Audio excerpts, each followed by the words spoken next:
Hi there, my name is Philip Ideson. I want to welcome you to the Art of Procurement podcast, the podcast that helps you, a forward-thinking procurement professional, position yourself and your team to proactively take advantage of the revolution that's taking place in procurement today. By interviewing industry trailblazers and sharing insights from our own experiences, my team and I pull back the curtain and shine a light on the strategies, tactics, and tools that procurement teams are using to elevate their impact. And today on the show, I'm joined by Ben Lambert, a principal consultant at Efficio, a global procurement and supply chain consultancy firm. Now, we recently worked with the team at Efficio to research and write a white paper called Unlocking Procurement's Opportunity in Complex Spend Categories. That's about, as the title suggests, making an impact in the most complex of categories.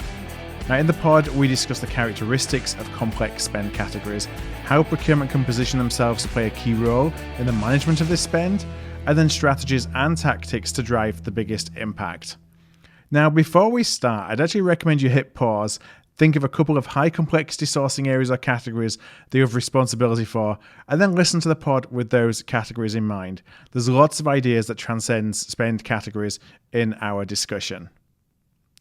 Okay, now, assuming that you hit that pause button and you're back, with all that said, let's jump straight into it. And I start by asking Ben if he found procurement or if procurement found him. Really, procurement found me. I'd spent a bit of time in consultancy before, was looking for somewhere as a boutique consultancy that was really going to help me grow something a bit closer to operations than what I was doing before, and found Efficio. And frankly, I joined for the people. Yep. But once I got through my first project, discovered full range of negotiations, seeing the dynamics through that. And then at the end of it, we were looking at some hardware to go into roads, access covers, and changing the cover of cement was going to drive almost as much saving as all of the hard work of our negotiation. And that was just something that, it flipped a switch. It was like, great. Really captured my attention, knew I had to stay, just loved being where kind of all of the innovations, all of the other things that people are working on, it's really at the joining point where you see those innovations hit the road. Yeah. And that's something that makes it exciting. It's great getting 5% off, 10% off, 15% off with an incumbent, but when you can bring in innovation where you can actually change what's happening out in the real world, that's something that really excites me about procurement. Yeah, and it's fun to actually see the impact of those changes as well. That's something I always really enjoyed was, I started in direct procurement, in the direct side of procurement, and in automotive, and seeing kind of the things that I'd done drive around was really thrilling for me. You can kind of see the impact of what it is that you're doing. Yeah, no, absolutely. And sometimes you're in somewhere where one of your colleagues has sourced the canteen, and that's a bit of a hit and miss. You can definitely know who to blame, but but you get all the complaints when you're doing services. Yeah. Well, what we want to talk about today is complexity, complex areas of spend, complex categories. We've actually co-authored a white paper with Efficio on this topic, and we'll talk a little bit about how listeners can go and get that at the end of the show. But we really wanted to talk about some of the details of kind of what we've uncovered as we've been on this journey to really dig into complex categories. Now, I always like to set the scene at the beginning of a conversation. So in terms of this conversation, what do we mean by, or what makes a complex category? I think when we were working through the white paper, we kind of landed on something around, there's a ton of categories that are kind of direct adjacent. You've got your directs categories, you know how to manage them, you know how to index track, you know how to manage purchase price variance, you know how to do all of that. You've got kind of indirect categories where you're managing them in a fairly different way, but then there are some categories that are somewhere in between, where there's a heavy customer impact or big impacts upstream or downstream on a process, where there's a business stakeholder who really owns that area of spend and gets quite nervous of change when you're trying to drive an improvement. And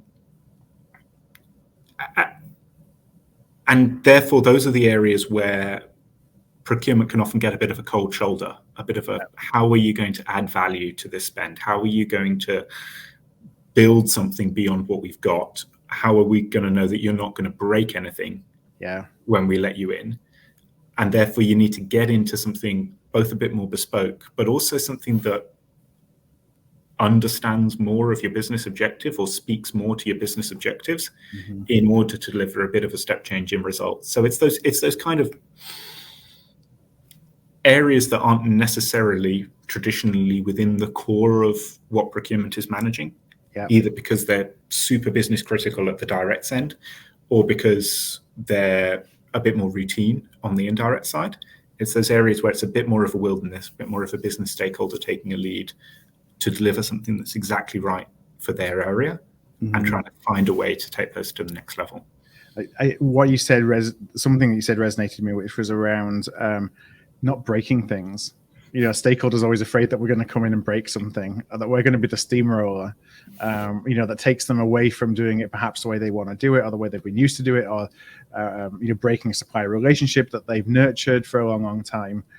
What are some of the ways that you've seen be successful in how procurement can actually make the case that we should be involved in this, and there is a role for procurement to play, and it's a valuable role. It's not just a transactional role, when there is oftentimes a lot of pushback or reticence to allow procurement to engage in these kind of categories? I think there's two things. There's something about how procurement can be partnering, and there's something about the kind of opportunities that you can take. So maybe to speak first about the kind of opportunities, there's often something going on, some kind of, as I said, some kind of innovation, a market change, a new regulation, a new piece of tech, or a new, AI. How is AI going to change content generation for a magazine company? Hugely, probably. Many of them have been caught out already. Yeah. So they're trying to think through all of those things. If procurement can bring an interesting market perspective, connect them with somebody, then there's some value to be had there. But there's also a mindset thing. I really value the kind of challenger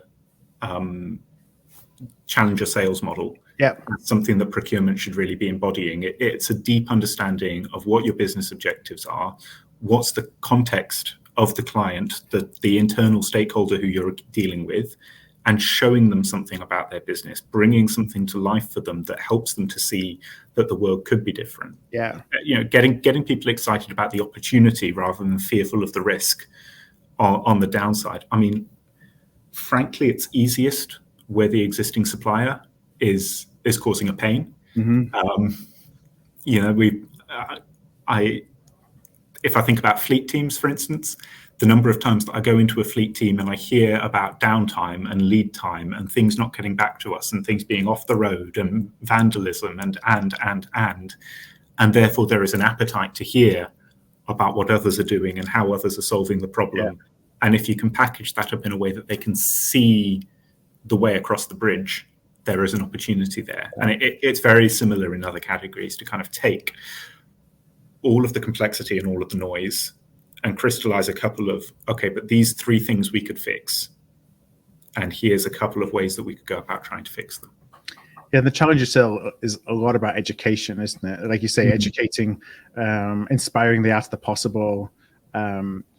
We being procurement, kind of have to have that. There needs to be a perception that procurement has the ability to bring those insights in the first place. And I wonder, if anyone's listening who thinks, well, my stakeholders don't really believe that procurement is anything other than an organization that can help them tactically or transactionally, that can't really help them on the strategic side and thinking about even bringing ideas to them. How do you kind of approach when you're in an environment like that, of even building that initial, okay, so the stakeholder will listen to what you have to say when you do bring new ideas to them? Yeah, and frankly, there are companies I've worked in where getting into those areas is the easiest thing because they've already developed that standing with the business. So when the exec get to a stage of there's this change program, it's going slightly sideways, there's a negotiation or a market angle. Have you spoken to procurement? Because they're great at clarifying what the problem is and bringing everybody around the table and helping us make a decision. We need a new campus. Great. Okay, bring in procurement. Yeah. But then there's others where it's really arm's length, and it's honestly hard and has to be, I think, quite opportunistic about building that up. But you kind of practice for the opportunity. There's something around being prepared to take the opportunity, being ready to be there when the supplier slips up, when the market starts to shift. And you don't necessarily have to have deep category expertise for this. Right. It's listening to what are the stakeholders finding as a pain point. What are they hearing in the market that they want to go and achieve? What are they feeling as operational challenges? And then starting to go away and think about, okay, procurement sits on the middle of a ton of data. Yeah. We've got a ton of insight, both from the market, because people are happy to talk to us if they think that's going to lead to something down the line, and internally because of all of the other categories that we're touching. So what kind of a fact base can we build? Who can we speak to, 6 weeks before we go and speak to the stakeholder to figure out there is this innovation, it's credible, it's close enough to our market. Can you send me a case study? I just want to discuss it with somebody. Or building up the fact base. In a lot of these categories, people get nervous about them, things get tangled up. You start to see what I say, the tail wagging the dog, of finding the 1%, the 10% outlier cases that become the reference points for people, and being able to show enough data to unpick. That can really help somebody take a step back, say, no, that's really helpful. That's changed the way I'm looking at this. Let's just focus on fixing that 5% and leave the other 95%, or leave that 5% and focus on the other 95%, depending on where exactly the pain point is for that business. So I think it's not easy. It's not easy to break in, but it's about being prepared for when there's an opportunity that comes and understanding the problem. I think that preparation is really important. Showing up with insights, showing up, understanding pain points, and doing your due diligence on what pain points are, and then showing up with insights, as you said, with information, rather than showing up saying, "How can I help you?" Exactly. You show up and say, "How can I help you?" Then you can help me by making my suppliers get paid on time, or something which is yes important to the stakeholder, but not necessarily something that you're going to drive the business forward with. And particularly if procurement has been at arm's length, you really do have the Henry Ford problem of, if I'd asked people what they want, they'd have said faster horses.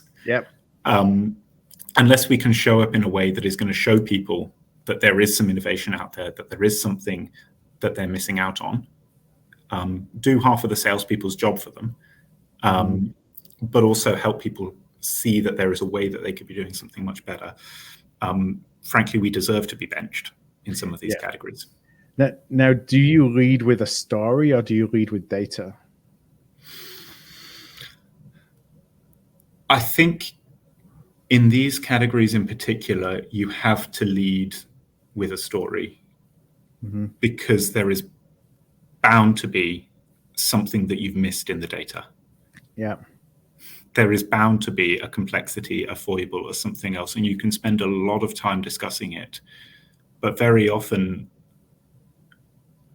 the changes that you can drive in these categories are things that are yielding more and more results in 3-5 years' time than they are in the immediate term. And so if you lead just with the data, you miss out on that kind of that longer term aspect. If you think about one of the things in the paper was talking about packaging and the whole shift to sustainable packaging, and that has accelerated, I think, far beyond what most people would have expected half a decade ago.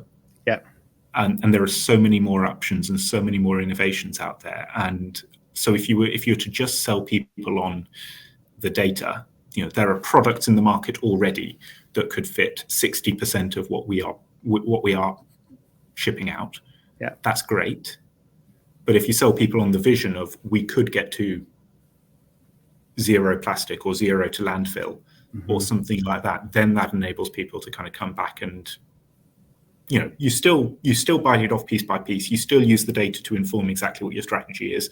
You still cut it up, but you've got a vision that people are moving towards, and that it's easier to galvanize people about without them questioning whether it's 50% or 62%. That's really interesting, because when you think about what you said about the bigger picture. Selling the story, you're selling a bigger picture of which, people want to be involved in bigger change and bigger change initiatives. And it is really interesting. Like, you have to go with data, but that data, as you say, if somebody doesn't necessarily or is skeptical about procurement being involved, they will poke holes in any data that you present to them. Even if you believe it's the best data you can possibly have access to, they will find reasons to say you don't know what you're talking about with data. And I think storytelling is something we find really hard as a profession, because we've kind of been conditioned that, well, it's in the data does the talking. And we love to pick holes in stories, because half of the time it's a salesperson selling us a story. Yeah. And so we are conditioned to be listening in the middle of the negotiation and to walk out of the room and have the business stakeholders get super excited about it and to just say, well, let's see what's in their bid. Let's see what's in their bid. Let's see what they're going to commit to. How are we going to prove it? That's our mindset. And it's great and it's necessary. But we need to be able to change gears sometimes. Yeah, that skepticism can hurt us. Yeah. How do you bring suppliers into this? Because I think it's a really important point that we sometimes look at. Well, suppliers are trying to sell me something, so I'm going to, I have the ability to cut through all this noise that the supplier is telling me, all this sales waffle, to get to the truth. And I'm going to keep them at arm's length because I don't want them in front of my stakeholder, selling my stakeholder on the same things. But when you're looking at driving change, when you're looking at bringing innovation, for example, how much do you bring the suppliers along for the ride as you're trying to tell the story to make the case for change internally? I think it varies quite a lot by category and by situation. Some of these categories are going to be complex because you have got a sole source supply or a super high change barrier. Yeah. And in those cases, figuring out the right way to engage the incumbent, to get the incumbent on the change journey with you, is one of the more difficult parts of, you have to go in with a game plan, you have to go in with a negotiation strategy, and you have to go in with all of your team lined up on exactly what they're going to say or what they're not going to say. So in those cases, there's only so much you can do using the market. In other cases, I remember, again with Fleet, we had a fantastically broken relationship that we were helping with, where there was a fleet department that felt that the business wasn't listening to them, and a business that felt that the fleet department was failing to deliver 80% of what they needed. Right. And we ran an RFI process. We basically said, look, these are our pain points. Come to us. We shortlisted, and we had a 4.5 hours back to back, each of them seeing each other as the other one left. And frankly, the discussion after that, everybody could pick a hole in any single one of the presentations that they were given, and being told that, saying you're selling us Nirvana, it's not really like that. But the impression that all of those being back to back and speaking sometimes consistently, sometimes with a different perspective, but always looking to address the client's problem. We had done a fair amount of prep with them, to be honest, to make sure that they were doing that. Everybody was left with an impression that there's more conversation to be had. Yeah. Everybody was left with an impression that we have been leaving stuff on the table here, and that we could be in a much better state than being at each other's throats around this. And that was a real step change for that program. That really enabled us to step on, and it also meant that the business were in the room. The business felt that they were being listened to. The business felt able to input on the program and say, look, we're not interested in that. We think that's snake oil, but this other thing, that was interesting. Yeah. So then that enabled us to do an RFP that everybody was really happy with the questions that were being asked, get to all of the quantitative hard numbers, exactly what's in a gain share agreement, exactly what's on an SLA, where are their penalties, where are their clauses, what's the exit plan, how do we have exit protection so that we can transition to another provider if we need to. plan for all of those eventualities, but with us getting to a point very early on of we can see that change is possible and we're excited by that change. Yeah. So it goes to the vision again. Like now you've got people on board with what change could look like. At that point, it's just an execution. Yeah. And I say just, of course, that's not to minimize that, but that's a big hurdle, is at least getting folks on a singular vision. You talked about that process. Do you recommend that we think about not just applying the same standard procurement processes when it's addressing complex spend, because you need to do all that additional kind of prep and almost handhold the process to make sure that you're pushing it in the direction that helps, increase the possibility that everybody in the room is going to be considering that change is a potential? Frankly, I think actually, if you look at the strategic sourcing process, I think it was written for categories like this. Mm-hmm. And I think it still holds true. I think it's just so easy to fall into doing it formulaically, rather than doing it with this mindset. Yeah. So I don't think it needs to be anything that. I think it can be the same process as long as you keep the focus in the right area. And I think that's one of the things that makes this so exciting as a potential kind of lighthouse project. It's a great opportunity for procurement to say, this is why we do this. Mm-hmm. This is all of the value we can add. This is why we are doing all of these processes kind of lining up. People kind of expect the excellence if you've got direct categories, raw materials, etc. But if you can show that kind of insight for call centers or content generation, or diving into some of your sales partnerships, or cloud spend and optimization there, or various other areas, you can kind of get to a point that people really see that there is a much broader applicability of procurement's value, that it's not a fluke, it's not a one-off, it's a skill set, and it's a skill set that they can value across the business. Yeah, and scalable. I think that's one of the hardest things for procurement is scalability, because so often success with a stakeholder is dependent upon the skill set of an individual, the ability of an individual to build relationships, to interpret data, to drive change. And I think that's one of our greatest challenges, is scaling that. So it's that happens because of procurement capability and infrastructure and approach, as opposed to you had a wonderful buyer who did a lot of great things. You mentioned earlier a little bit about not necessarily having to have category expertise. And you were just talking then about a number of different categories that are complex categories, but there may be ones that we're only sourcing, once every 3 years, for example. It's not something that you necessarily need to have expertise on staff for. If you're more of a generalist, you are, and this is what I was, a services buyer that has just a portfolio of services, but I don't really know each one of them in a lot of detail. How do you kind of bridge that gap between, you need to go with all these insights to demonstrate that, to sell this opportunity of change, without necessarily knowing the ins and the outs, and certainly not knowing as much as your stakeholder does about a category? It's an attitude thing. It's a listening, refining, playing back in a way that's interesting, and a way that kind of reframes the problem to somebody, but also then going away and having some thoughts about how to do some research. Maybe that's collaborating with other parts of the business, with prior colleagues from somewhere else. Maybe it's pulling in 2-3 suppliers, that challenger that keeps phoning you and asking to do something. Maybe now's the time to pick up the phone to them and say, okay, show me what you've got. Here are my 3 pain points that I want you to come and talk to me about and educate me. Sometimes it's getting into trade shows. Sometimes it's pulling in external experts. I'm very blessed here being at Efficio. It was so much easier to solve all of these problems and write all of these things when you've got 1,000 colleagues backing you up and hundreds of people sourcing hundreds of categories every single day and 100 different clients. And that makes it super easy for us. But I do think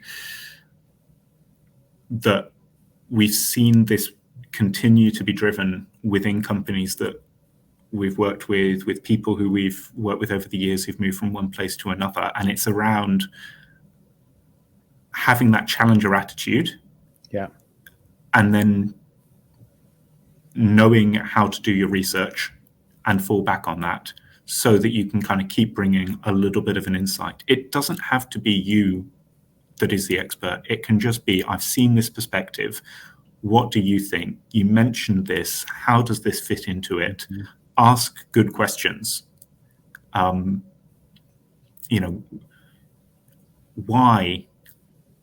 does this relate to that? Somebody told me that this was relevant. Have you looked at it? What does it look like to you? And if they're really trying to find a solution to the problem, then they may well want to keep pulling on the thread. And if they're not interested in a solution for the problem, you may well find that you're going to be spending 3 months, 6 months, 9 months and getting nowhere anyway. Right. It's not worth it. It may be that you just need to keep an eye out for when is the right time to bring something back. Do you feel that supplier here is, if you can find a supplier, like the best salespeople are almost free consultancy for you as well, as long as you can see through the bias that they inherently have, obviously, of their product or service that they're selling. This is where I found finding the right suppliers, finding the right supplier contacts who can actually be a really important source of value, who can help educate you on the market, and use them as a source of free market intel. I'm feeling, listening to your question, I'm feeling like I've understated something, which is actually I shouldn't be talking about suppliers. I should be talking about salespeople. Yeah, there's people within the suppliers. Yeah. It's who is it that gets your business, gets the attitude that you're trying to build? Because if you are trying to come back with a challenger attitude to your stakeholder, it's so much easier to do that if you've got somebody on the other end of the phone when you're speaking to a supplier or speaking to 2 or 3 suppliers who is also going to be pushing you in the same sort of direction, who's also going to be probing you on things that are helpful. And yes, you need to be retaining an impartiality. You need to be retaining your business's interests. You need to be framing that in the right sort of way. But you can also, I think, be quite frank and open with somebody of, look, I'm speaking to you. Of course, I'm also speaking to other people. I'm not saying that there's going to be anything here, but I do also think that there's a problem. And I think if we fix the problem, it's going to be big. So can you help me persuade the rest of the business to come on that journey? Yeah, help me make a business case internally for the change, not necessarily for you as the solution.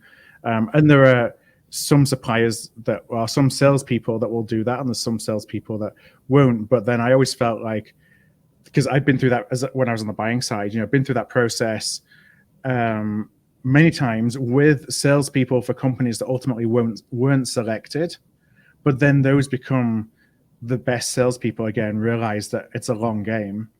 And you move jobs, you move to a different company, that company might have different requirements. They're going to be the first on the list that you're going to call.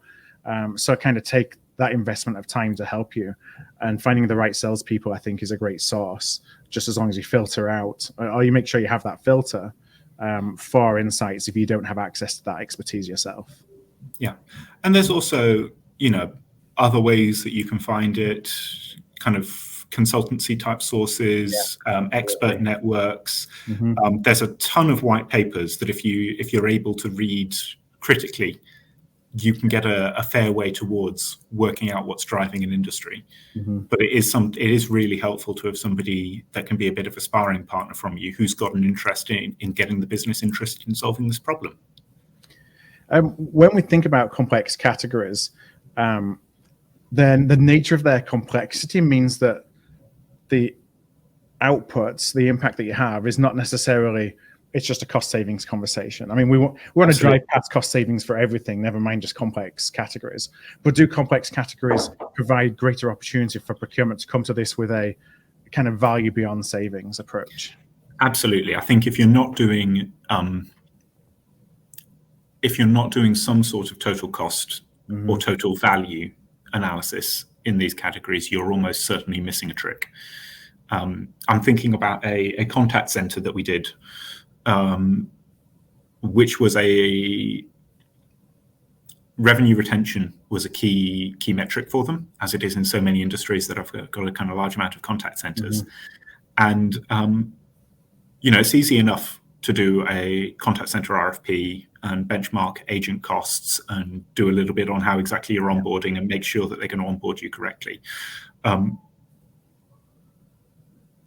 as we were listening, this client had a real problem around growth. Mm-hmm. They were growing more than 50% per year in terms of their demand for this contact center. And it was a key driver of, it was a key revenue risk for them as well.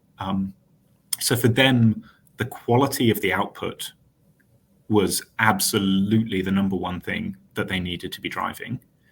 And we were able to dive 2-3 levels deeper into the data to kind of start talking about agent level performance, to start talking about streaming the types of calls to the types of people that were really good at answering those calls, and being willing to kind of go to that level of detail and think about how this is going to be managed as a panel, and think about how this is going to be managed over a multi-year period, and how we're going to continue to reallocate rather than just a kind of one and done and we'll see you in 3 years' time when you want to renew the agreement. Enabled them to really build a much broader business case than just the kind of cost out case, and enabled them also to then, over the next 3 years, they had several make versus buy analyses at different scales. They had several other kind of strategic initiatives happening in that space because they'd laid the groundwork. They'd built the stakeholder relationships, they had the data analysis, and they had a business case framework that enabled them to kind of fairly quickly see the multiplier effect of the improvements that they were driving in that area. And so it's probably the $1 million question to follow up. How do we capture procurement's impact in that process? Can you capture, from a quantitative perspective, or is it more the perception of procurement of being a business partner that carries forward, as opposed to these are some numbers that procurement were able to help the business achieve because of taking that bigger picture perspective? I think being too possessive on that business case is something that really turns people off, frankly. Being willing to get around the table and focus on doing the right thing for the business, the right thing for the outcome that you need, being able to frame up exactly what the benefits are. And then, yes, okay, at some point, somebody needs to have a discussion about exactly who gets credit for it. Yeah. But it's going to be a much richer discussion at the stage that everybody's happy that the value has landed, and everybody's happy that it was a good process and that they would want to work with you again. Yeah, I think that's key at the end, is opening doors for additional projects. And that's the ultimate arbiter of the value that procurement brings. Yeah, I think these are really rarely one and done. If you're going to use something like strategic sourcing on a complex category, it is a fantastic launch pad for an advanced piece of category management. Yeah. Looking at like technical services, oil and gas, or in the construction industry or the kind of utilities industry. If you look at some of the ways that they're managing those contractors, awarding the work, understanding the schedule of rates, understanding the evolution, trying to drive productivity, even as labor inflation is super high, because these are highly skilled, highly valuable people, shortages being driven in several different regions. If you've got the framework around something like that, you've got to negotiate each work package.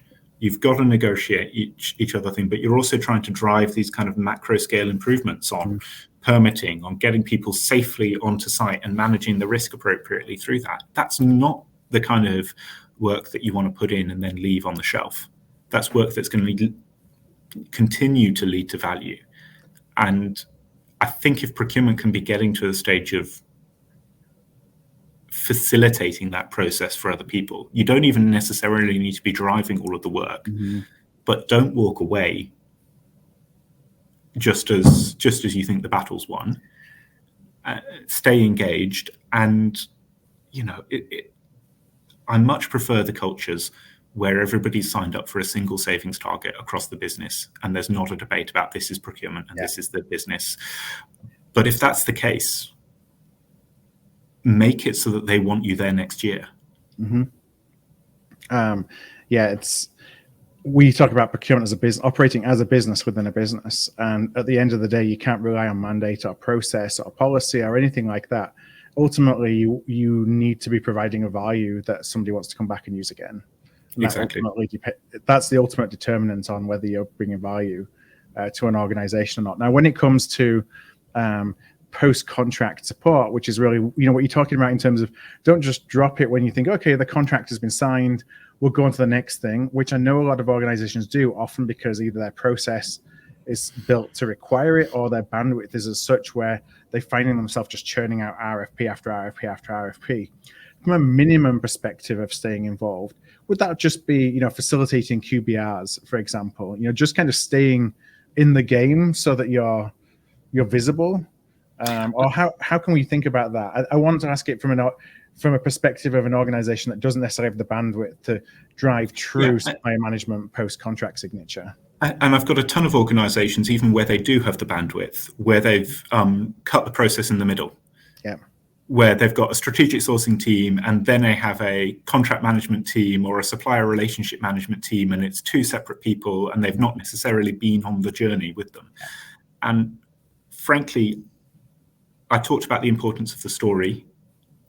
It's got to be continuing to be, what do we need to know to know that the story's happening, to see the story on the ground, to not let anybody be disappointed by day 30 or day 120 of the fairy tale that we've been working through them with. They've got to be able to see it happening.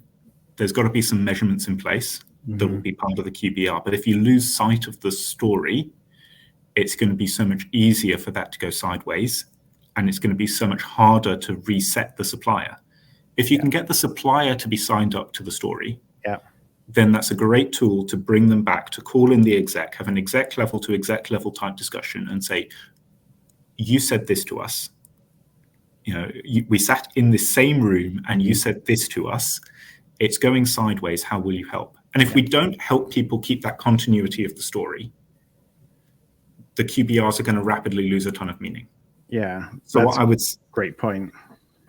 So keep the story, keep the business case up to date, and absolutely, if this is an important enough relationship that you're putting in this kind of investment to reset the relationship, get at least some QBRs and some sort of an annual sponsor type level discussion going on between the two organizations. Yeah, so many times you see that when you've sold the story, that gets lost in all the changeovers, the shuffles. People forget what they signed up to, and by month 18, month 24, you have a business that has very different requirements even than what they had from this when they were 24 months ago when they sourced it. And if you're not keeping those aligned along the way and shifting and adjusting, then you end up with everybody hating each other again, and you're back to square one, saying, we don't like our supplier, they're not doing what we asked them to.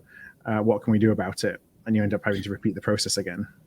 Yeah, and in some of these categories, it's also, in some of these categories, the pace of innovation is pretty quick. If you look, if we've mentioned contact centers a couple of times, if you look at the way that RPA and AI is impacting all of that sector, you can be expecting significant uplifts through contract, continuing to experiment, continuing to enhance the customer experience.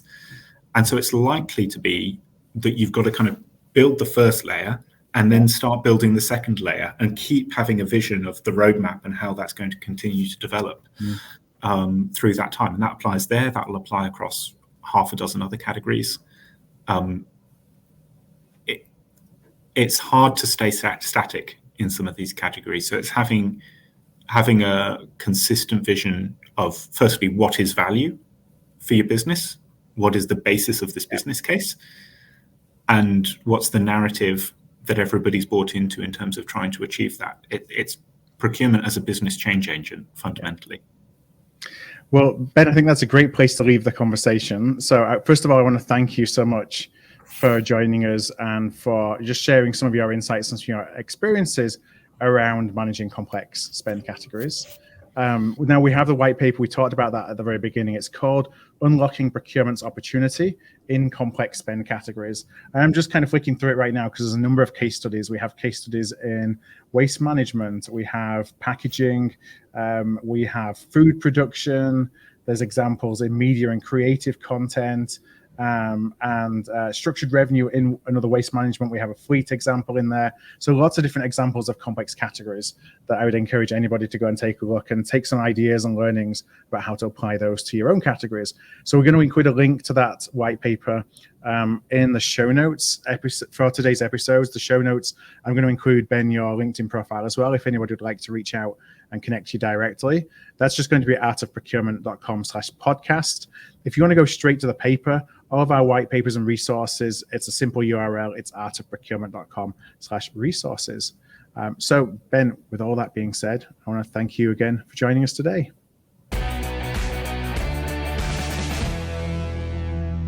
If this episode struck a chord with you, please do send it to somebody. We grow here at Art of Procurement through word of mouth, and that would be really appreciated. You can also support us by giving us a thumbs up, a star rating, or a review wherever you listen to your podcasts. Since 2015, we've built the world's largest free resource for procurement professionals looking to elevate their impact.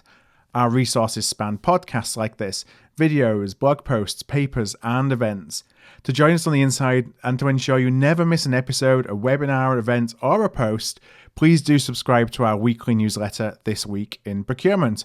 You can do that at artofprocurement.com/subscribe. That's artofprocurement.com/subscribe. Thank you for joining us today, and I look forward to seeing you again soon.